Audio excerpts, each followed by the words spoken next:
in person or in spirit, without fail. I thank this survivor who has just spoken.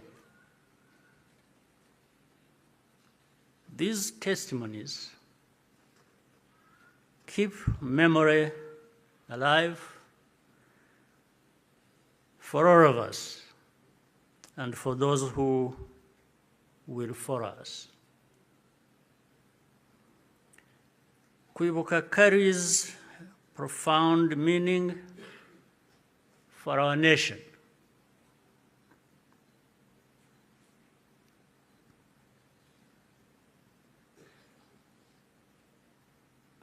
It is how we confront and overcome the divisions that nearly destroyed us. This day empowers us all. We draw on the strength of survivors who provide the reservoir of humanity that feeds our nation's soul.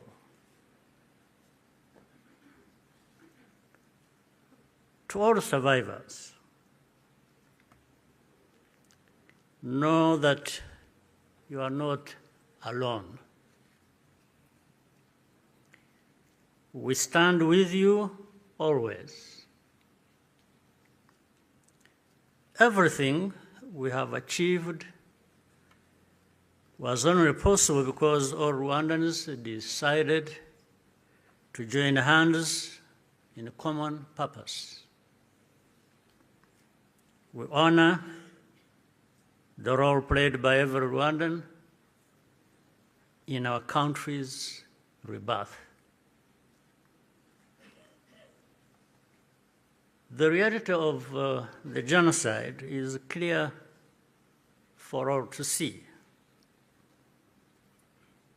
The ringleaders were convicted in international courts with rigorous evidence. The Gacaca process documented the course of the genocide in every single village and neighborhood in Rwanda. Over 50 million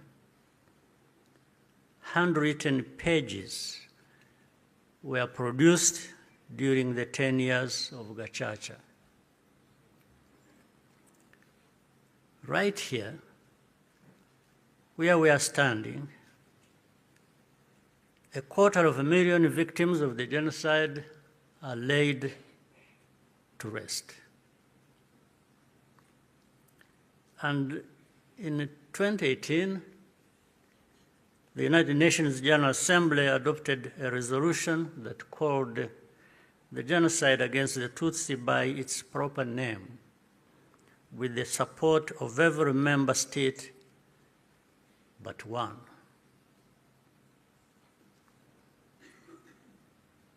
The truth is undeniable, and yet we still find people sowing doubt and twisting the facts up to today.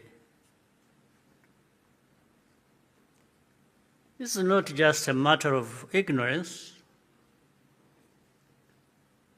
but something much deeper.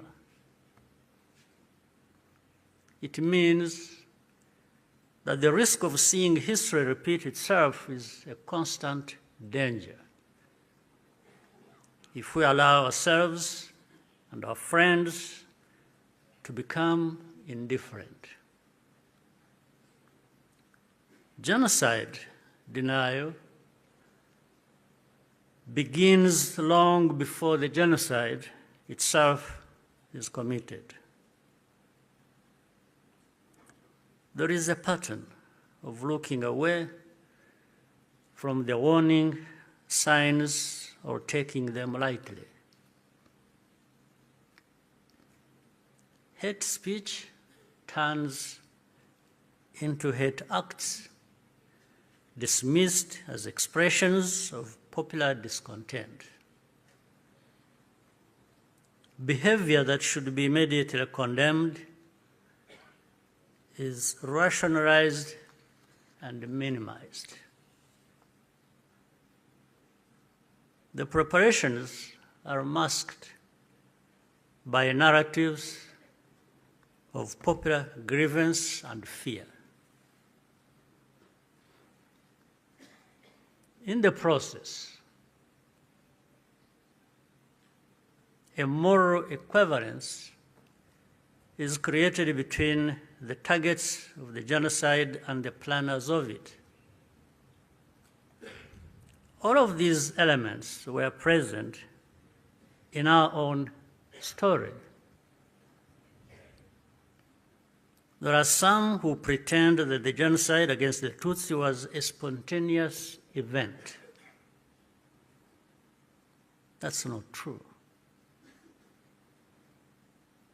It was carefully prepared and carried out in plain sight.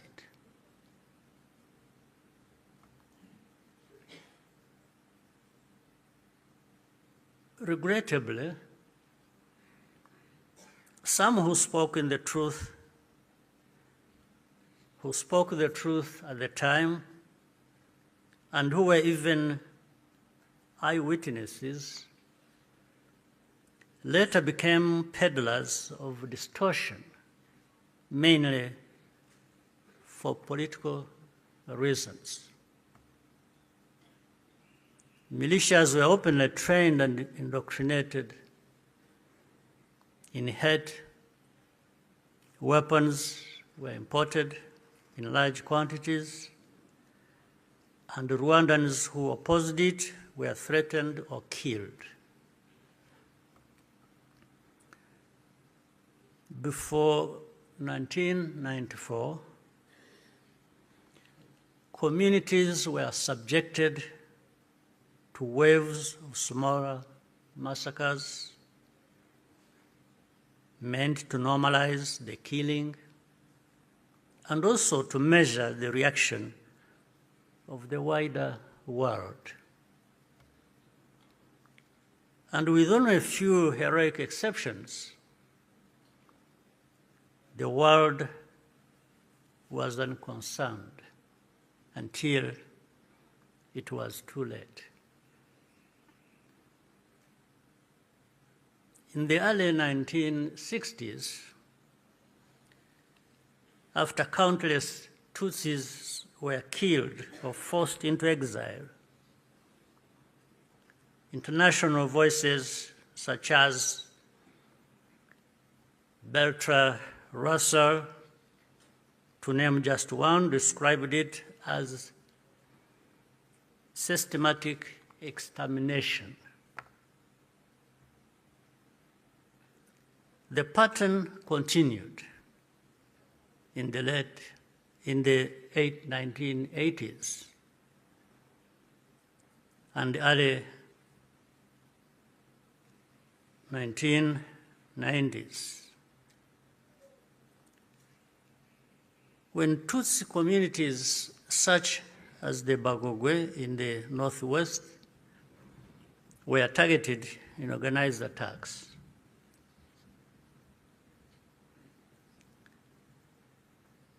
in 1993, a commission led by Jean Crabner investigated these atrocities. After documenting mass graves and the involvement of state authorities, they concluded that a genocide was being prepared. In the same year, the UN Special Rapporteur, Bakri Weli Ndiaye, warned that organized propaganda portraying the Tutsis as enemies was spreading openly, helping prepare the population for mass violence. In January 1994, the Command of the United Nations Mission in Rwanda sent a fax back to headquarters in New York with detailed intelligence that Interahamwe were stockpiling weapons and compiling lists of Tutsis to be killed. He was then ordered to share the information with the very government which was preparing the genocide and to take no further action. And sadly, the reaction today is no different here in our region. And you can see it right before our eyes. When the genocide began, the nature of the crime was immediately obvious. All Tutsi were targeted because of their identity. Nowhere was safe, including churches and schools. That horrific reality only underscores the humanity and courage of the Rwandans who took risk to provide hiding places for their fellow citizens.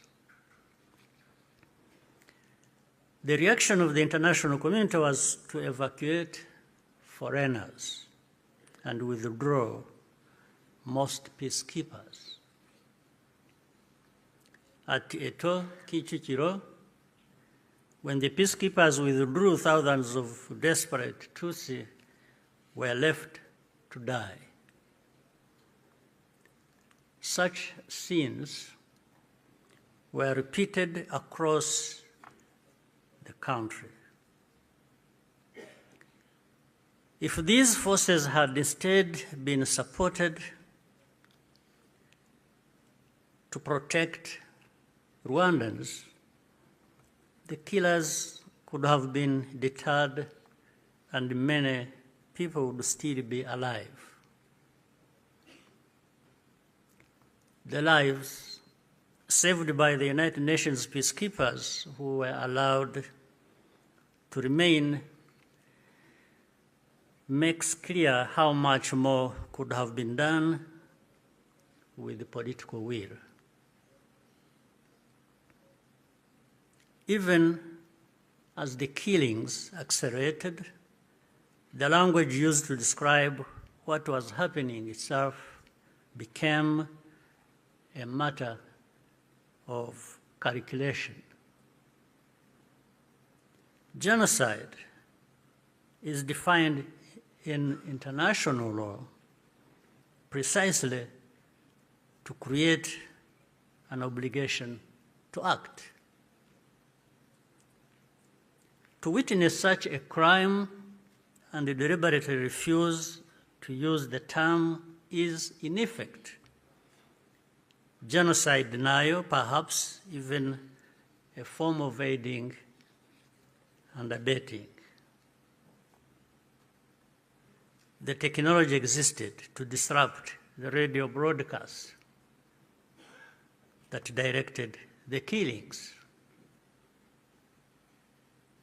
The planes capable of jamming those signals were available. Officials even calculated the hourly cost of the mission. In the end, the operation was deemed to be too expensive and potentially also a violation of Rwanda's sovereignty. So the cost was more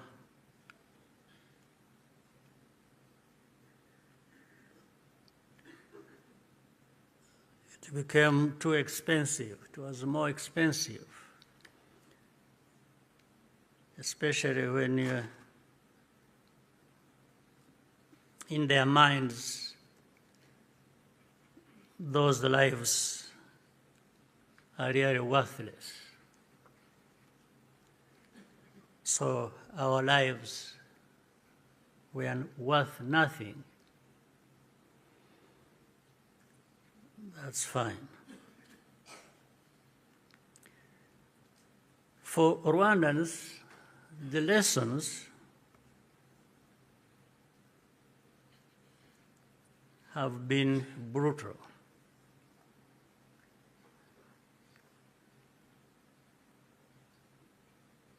And those lessons have not been forgotten.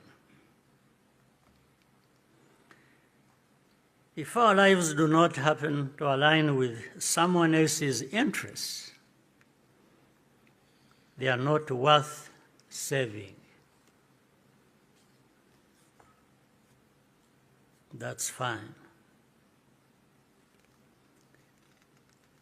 And so it had to be the Rwandan Patriotic Army that led the campaign against the genocide and ended it. Our deepest source of grief was always that we could not arrive earlier. This is a simple truth of history, which many today still have reservations about acknowledging for reasons we do not and maybe will never understand.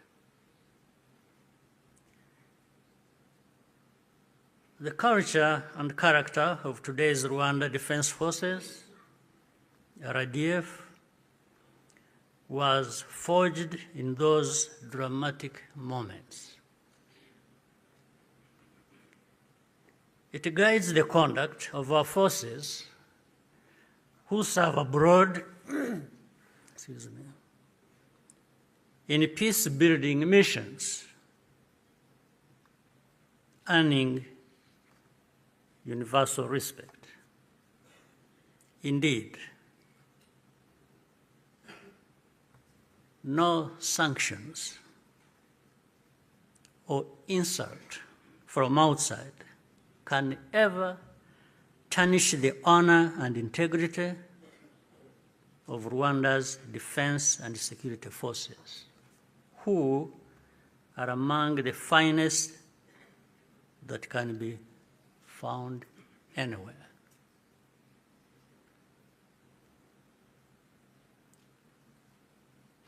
I look forward to raising this matter of sanctions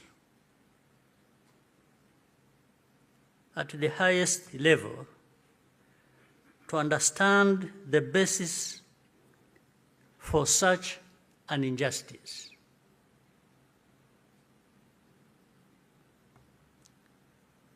Rwandans understand the cost of tolerating extremism, and our central security principle is to put the protection of civilians first. After the genocide, Rwandans chose to rebuild our country together. With that came a promise to never let the politics of genocide take root ever again. I tell you, genocide cannot happen here again. It won't happen.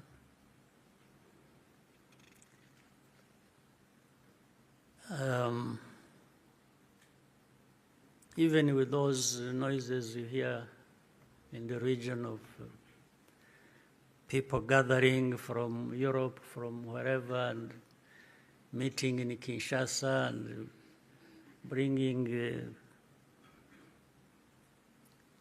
the son of Habyarimana and relatives and others from wherever and gathering. All of that is just noise. It cannot amount to anything that will happen here of that kind again. It cannot happen. And I'm saying this not just as a person. And I'm just saying it because I know every Rwandan, young and old, is as determined and is saying so, like I'm saying now to you.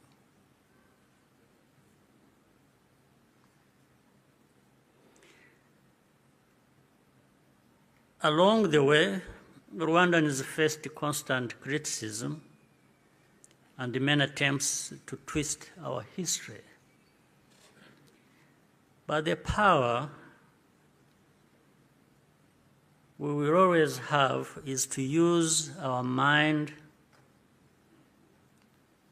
to see the truth and our voices to speak up when something is not right. You can never silence us in whatever form. We must be clear about the dangers that remain. When the genocidal government collapsed in July 1994, the soldiers and the militia fled across the border into DRC, forcing millions of civilians along with them. Inside the camps, they organized into what is now known as FDLR and launched a sustained cross-border insurgency against Rwanda, claiming tens of thousands more lives. This was the period known as the Abacengezi insurgency, and the western border was only fully secured by the end of the 1990s through the combined efforts of our army and the brave residents of those areas. And since then, our defensive measures have been aimed at ensuring that such attacks can never again be made across our borders. This is not a problem that should be left to Rwanda alone. Doing so only rewards those behind the threats, while Rwanda is penalized for standing up for itself. Imagine a farmer whose field catches fire. At first, the flames are small. A few neighbors think it does not concern them. Others say the wind will change and the fire will die out on its own. So they watch and wait. But the wind does not change. Meanwhile, a pyromaniac is secretly adding fuel to the fire. So the fire spreads from one field to another, and then into the forest and the towns and beyond.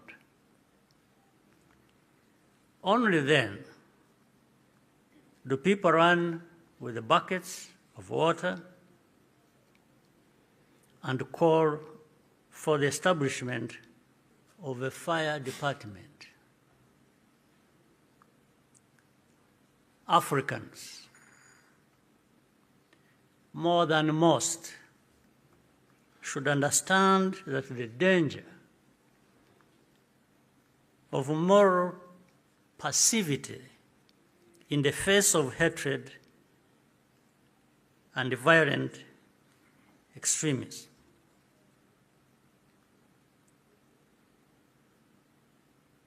We should understand that danger, especially in the face of hatred and violent extremism. Africans, more than most, we must be reminded by all this history. Today, our continent accounts for the majority of the world's active conflicts. In 1994, Africa's collective institutions also failed to respond. I say this because the call for African sovereignty, legitimate and necessary as it is, must also mean that African institutions act decisively when Africans are at risk. Bad actors must not be allowed to hide behind the principle of sovereignty, to evade responsibility for abuses or deny citizens their rights. We cannot afford to repeat the mistakes of the past. Genocide ideology is still spreading in our region.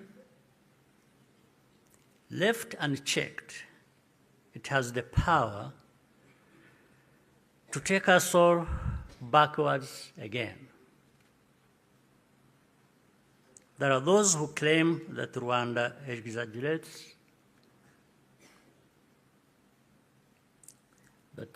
exaggerates, these concerns, or that we have ulterior motives. This is not only false, it exposes the deep cynicism that led to the tragedy we commemorate today. What sustains Rwanda today is the unity of Rwandans and the convictions that, like all people, we have the right to live in safety and dignity and at peace with all our neighbors. What we ask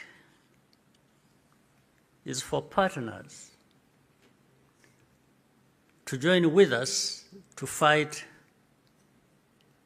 extremism, rather than punishing Rwanda for defending itself.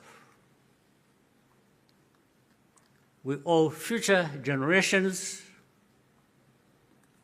of Rwandans more than survival.